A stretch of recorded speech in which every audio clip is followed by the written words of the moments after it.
Hello and welcome to What the F*** Just Happened Today, your essential guide to the daily shock and awe in national politics. I'm Joe Amditis. Let's get to it.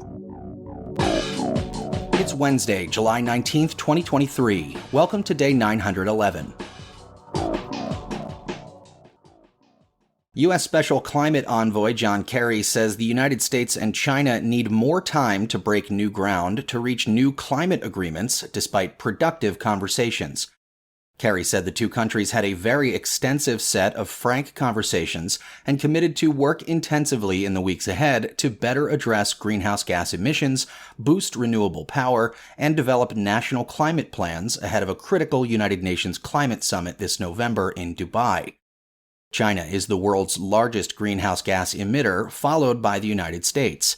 Although China has vowed to peak its carbon pollution by 2030 and hit carbon neutrality by 2060, Chinese leader Xi Jinping reiterated that the country would resist efforts from other nations to push it to move faster, saying the approach for achieving these targets must be determined by ourselves and will never be influenced by others. Meanwhile, Phoenix, Arizona broke a 49-year-old record, marking its 19th consecutive day of high temperatures at or above 110 degrees Fahrenheit.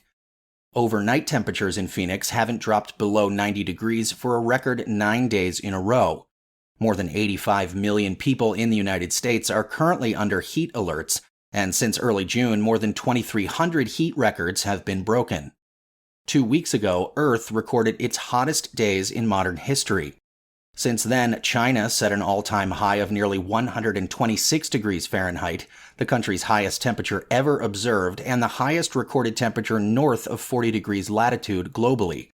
Death Valley hit 128 degrees, and the Persian Gulf International Airport in Iran hit 152 degrees on the heat index. The heat index measures how hot it feels outside using both air temperature and humidity.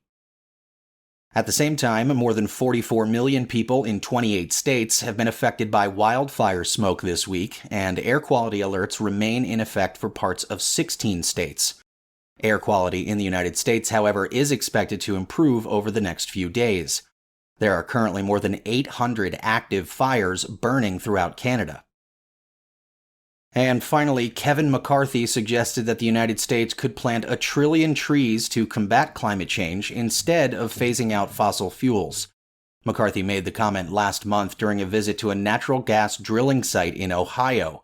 The idea comes from a 2019 study which initially proposed planting 1 trillion trees as an effective climate solution.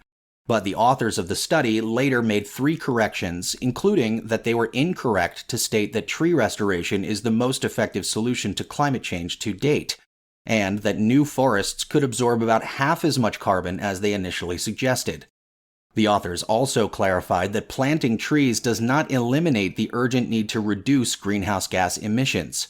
Planting 1 trillion trees would require a space roughly the size of the continental United States.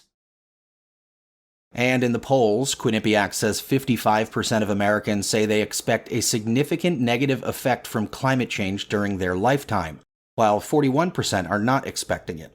67% say they're either very concerned or somewhat concerned about climate change, while 32% say they're either not so concerned or not concerned at all. That's all for now. You can find the links and sources for all of these stories on the main website. And as always, visit whatthefjusthappenedtoday.com for the latest news and headlines. Until next time, I'm Joe Amditis.